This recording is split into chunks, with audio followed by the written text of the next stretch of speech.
Hello and welcome to another video from thefanpub.com. I've got Sean with me again. It's good to be back. Okay, we're going to, this time we're going to do 0RB in a 12-man league. We get so many questions on 0RB. People love 0RB. This is going to be interesting actually. I do like the strategy myself. I'm becoming more and more of a fan of the idea behind it. So yeah, so how many teams in this one? So it's a 12-team redraft league, standard scoring. So Okay, yeah. So we'll have a lot of options here for players. This is a league that a lot of people are playing, so we hope you'll be able to relate to this and see if you like the strategy. Okay, so our first pick. Where are we picking up? We're picking up pick 4. Pick 4. So we've got a lot of options there. Yeah, so we've got Julio Jones, AJ Green. I think it's probably a bit of a no-brainer, this one. This is a bit simple, this. I like this one. I think we both agree. We'll take Julio Jones here. Potential 2,000-yard receiver here, or close to it. We can't look back. You've been there, done it. Been there, done it. We can anchor the team around it. We're going to look for the next best wide receiver available. 12 team. There should be a few good players available to us. So we're in a second round, pick 9. We've got a couple of wide receivers that were injury worries, like Nelson and Jeffrey. Yes, yeah. The upside's there, though. Keenan Allen, Brandon Cooks, Amari Cooper. Yeah. Who's your...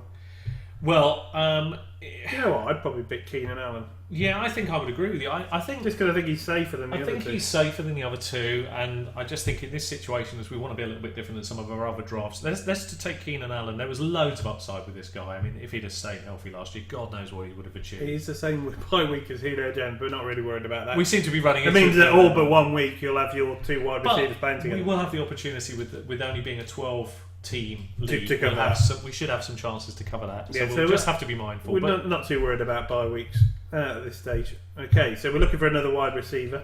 Now we've got Demaryius Thomas, Randall Cobb, Sammy Watkins, T.Y. Hilton. Well, how can we turn away Demaryius Thomas? I mean, he's been there. Well, he's the one I'd go for. I mean, Sammy Watkins is the other one that I'd consider. Yeah, it's coming off a bit of an injury though, so he would have a red flag around him for me. I don't know how far back he is. I'm feeling confident he'll play, but I think Demaryius Thomas, even though they may have a quarterback question mark, I mean, he is a player that fights for it, and I can't see how he... I mean, as your third... I can't see as a third how he would be. He's by week 11. That's okay. We've got late bye weeks, so we can happily... So we can have our 3 studs playing every week by week 11. We're happy to give up that 1 week if necessary to have, 15 weeks where, we're going to be laughing. So. Yeah. Okay, so now we've got to potentially turn our eyes away from the 3 wide receivers. We might go one more round depending on who's out there, but ideally we want to turn away. Yeah, so we've got to start looking at running backs or quarterbacks. Unless there was a really good wide receiver that was just too good value to pass up. Well, there's Eric Decker. I think I'd still rather be starting to load up on running backs at this stage. Okay, so let's see who's available. So we got Matt Forte, Jonathan Stewart, Ryan Matthews, Frank Gore. Well, I don't think we can go wrong with taking Matt Forte. The reason I think I'd take Stewart over Forte. Yeah, I think I would agree with you because I was about to say the reason I would look to Stewart here is simply because although I like Matt Forte, he has got a hamstring issue, and I am slightly concerned moving through. No, he's not getting any younger. And Bilal Powell is chomping at the bit to get the job, so it interests me. So Jonathan Stewart is again, there is age there, but he hasn't got much mileage on the old tread, has he? I mean, he does have injury worries now and again, but I just quite like him. He finished, but he got injured at the end of last season, but he had a great mid to late. Our team is not based around having absolute studs at running back, but we happen to have a potential 3-down back in Jonathan Stewart or Matt Forte, so we take Jonathan Stewart. Yeah. So let's see if we can grab another one. And do you know what? Ironically enough, guess who's still there? Matt Forte. By week 11. I'm happy to take it. We're not going to have a team by week 11. Also, you got Melvin Gordon. I mean, Matt Jones has already got an injury as we speak, so the same with Dion Lewis. They're going to be falling down the ADP ladder. Yeah. Well, someone's taken Langford. He's the other one I was looking. Yeah, I would have been happy to get Langford, but as he's not there, look, he went just after Matt Forte. We can't turn him down, can we? Really? No. I mean, in a situation like this, he's been around for years. It's value. We can look at some of the handcuffs to help us get over any issues at running back. So I think we've got to take it. We could now look at coming back. I mean, if he performs like he's done all the other seasons of fantasy football, then we're laughing, aren't we? So. We are with this, yeah. So let's see if we can nab another. Do you want to try and nab one more running back now, or a wide receiver? Just see who's available. No, let's see who's available. So we've got John Brown, Larry Fitz. I mean, they're all good. How could we go wrong with not taking Fitzgerald here with this team we've got? I don't know. It's whether we want to load up on running backs to cover because we've gone the 0 RB. Well, then we need a pass catching kind of back. But we have got a lot of bye week 11. A lot of bye week 11. Let's go with a slightly later bye week. How about Duke Johnson for a bit of excitement for this team? Do you think we could go another round? He might still be out there. He might be. I wouldn't have thought so though, because Matt Jones is going to stay there. I think the value's pretty good though, isn't it? Or would you rather do this before he gets snapped up? I mean, we're only going to get 3 weeks of him, but remember we have got other running backs, and he probably could get RB1 numbers for those first 3 weeks. What about D'Angelo Williams? I think I'd wait another round on him definitely. Okay, he's someone we consider later. So Duke then. I mean, Ivory and Yeldon are also ones that we can. Yeah, I don't mind Yeldon. I just think Duke's got a lot of upside in a team like this. He's going to get a lot of work. There's no guarantees he might even win the job in the end. What's not to like that situation? If he's got a lay bye week, he's definitely going to get the pass catching role. So they're going to be doing that a lot. Yeah, running backs aren't the focus of your team, so we're only putting him on the bench as a possible flex player to cover some of the bye week issues we've had. And let's be honest, he's got a bye week 13 as well, which is even more exciting. Okay, so got to start thinking about quarterbacks a little bit, so just keep mindful of it. So Eli Manning and Philip Rivers are the next quarterbacks. I think there's still exciting quarterbacks still out there that we can look at. I don't think we quite have to pull the trigger. I'm happy to wait. I'm happy to wait on that. We've got Barnage at tight end. Do you know Larry Fitzgerald is still out there? Can you believe that? I think we've got to take him. I think we've got to take him at this point. It's just too good value. We have 4 amazing wide receivers. Well, let's just check his bye week. It's week 9, so that's fine. Again, let's get him. Let's lock him up. He's too good value not to take there. Yeah. Well, that's amazing, really. Now we need to be very mindful. There's the cuff here as well. Bilal Powell, the cuff for Matt 40. But we've still got Amir Abdullah, who's kind of interesting. Yeldon, D'Angelo Williams. I wouldn't mind taking a flyer on Amir Abdullah. I wouldn't mind that. Not with what we've already loaded up on our team. Yeah, we're looking for running backs with upside. So we've got 4 stud wide receivers. I would place him as Detroit's number 1 running back as we speak, and they're not great. And at the very least, we know he has some explosiveness, and we know he can score touchdowns from anywhere on the field. So he didn't get a chance last year. They started 0-5, and we're looking for options at running back with our studs. I mean, and if any of these can pick up, and he's bye week 10 rather than 9, so that does help a little. Well, and 11. 11's our bad week. So I'm happy with that. Okay, so now we've got a choice of Dion Lewis. We obviously want to avoid. Yeah. Interesting, Derek Henry there. Derek Henry. Bilal Powell's a good cut for us, but Tevin Coleman could have a good role if he comes in. Christian Michael's there. Marvin Jones. Oh, we can't. I mean, that's value as well. Marvin Jones is. Really I think he could be a breakout player this season. Marvin Jones. Yeah, and we've got 4 studs. I mean, the truth is even if one broke down, we still got 3 players we can play every single week, bar their bye weeks. Do we need a 5th? Really? I would take Marvin Jones. Would you? Yeah. Okay, I'm going to go with that then. Because the running backs aren't that exciting. And his bye week?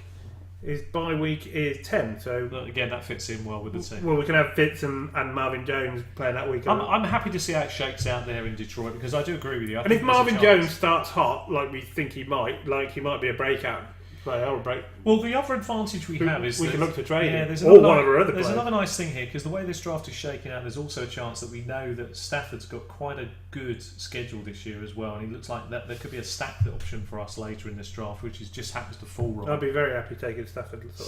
And he's still out there, and he may well be out there. We got Ridley because of Cup, but he's not a very exciting one. No. But, Christian Michael is someone with a big upside. I kind of like that. With the 0 RB strategy, we would take a C Mike and take a gamble that he ends up being rotated into the and the lineup. hype train actually leaves us.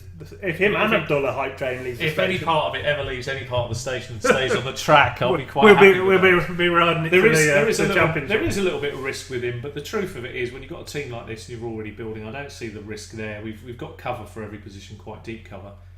Now we're in round 11, pick 4. Yeah. Eli Manning's still there. I don't think we can turn it down.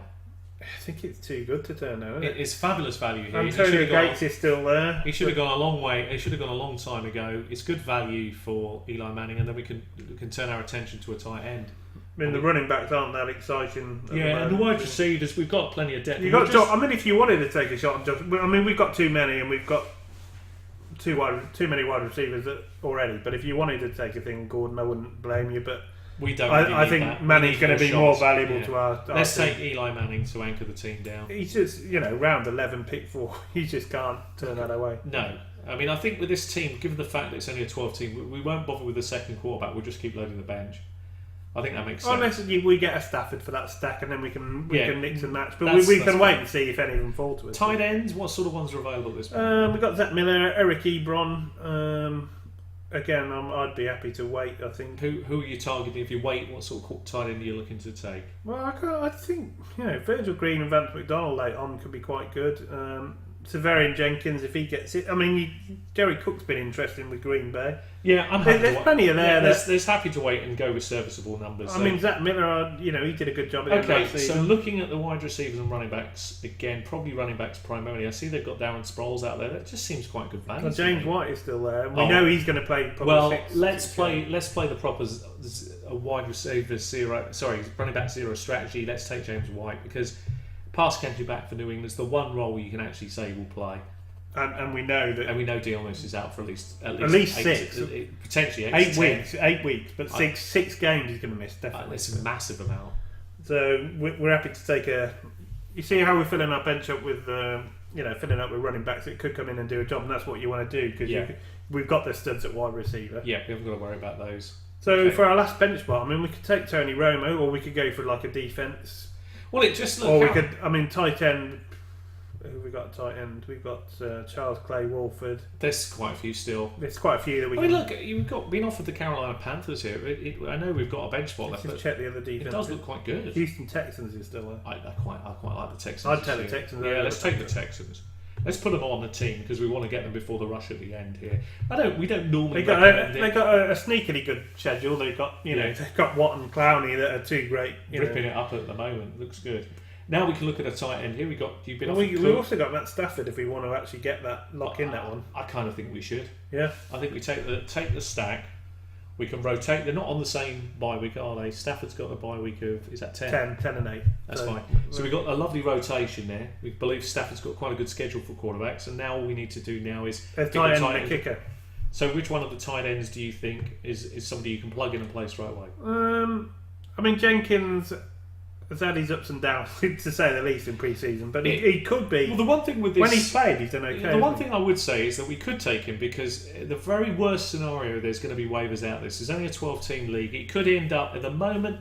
He hasn't got the starting job for Tampa Bay, but the way it's looking and shaping. I mean, Jared Cook's interested. I like Cook, but and the TIE Fighter and Vance McDonald. You're a fan of it. I'm a fan of any of them. Let's go with your Vance McDonald to start off with. Why don't we get Gostkowski as a kicker? Yeah, and then that may make. And then see what the decision is left. Okay, yeah, get the best kicker out there, leaving one. It's the second last round. Okay, we normally pick him last, but when you're trading up for the best one.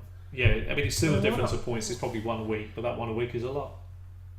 I've got a sneaky feeling we'll still have a good choice of the tight ends that we had there. I don't think any of them. None of them have gone. I think we could take a Severian Jenkins. I mean, why not? The upsides look so good. Well, it's between him and Cook for me. Yeah.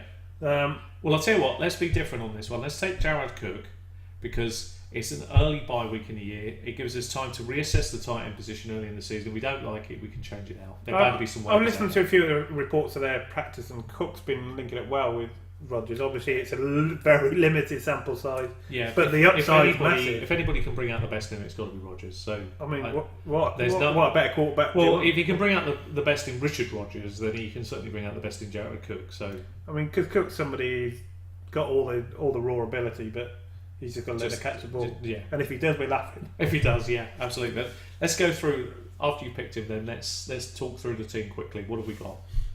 Okay, so Jared Cook is our last player. I'll be interested. Give us a B+, which I think is. I'm quite pleased with that because we don't follow what they tell us to do. I mean, we do. Yeah, we're doing 0 RB, so obviously it's not something that it's going to draft you high on. Basically, I mean, always the question is, do you like the team after you've drafted? And the answer with this team is yes. I think there's a lot of upside here. I love it. I love the team because if Matt Forte does what he's done in previous seasons, you're laughing because he's an RB1. Yeah. Jonathan Stewart averaged 13 points a season after the bye week until he went down later in the season. You've got Keenan Allen, Julio Jones, and Demaryius Thomas on your team. I mean, You can't go wrong. they're capable of averaging 10 to 15 points. You know, It's a big scoring team. This, yeah, definitely. And if Matt Forte or Stewart go down, we've got Duke Johnson we can throw in. He's going to get his steady points, and that's fine for this tactic. Amir Abdullah, he's explosive. He could come in. Could end up doing much better than most people think. James White's definitely going to be the pass catch. Well, probably going to be the pass catcher the first 6 weeks. So you've got points there if you need them. There's a lot to like about that. We've got Manning and Stafford. They're very, very. Once again, this has proved very. It's worked very well for us in this kind of drafting format, and I'm liking that team. We've got a great defense to rely on in Houston Texans. We've got the best kicker. Yeah, I think there's not much doubt about that. And we've got Larry Fitz and Marvin Jones on our bench. 2 more wide receivers that are very tradable. They're very playable. Yeah. So we've got some good matchup opportunities there. Yeah, so let us know what you think. Do you like the tactics? Do you like the team? If you're still watching, please leave a like and subscribe to the video. See you on the next video. Thanks very much.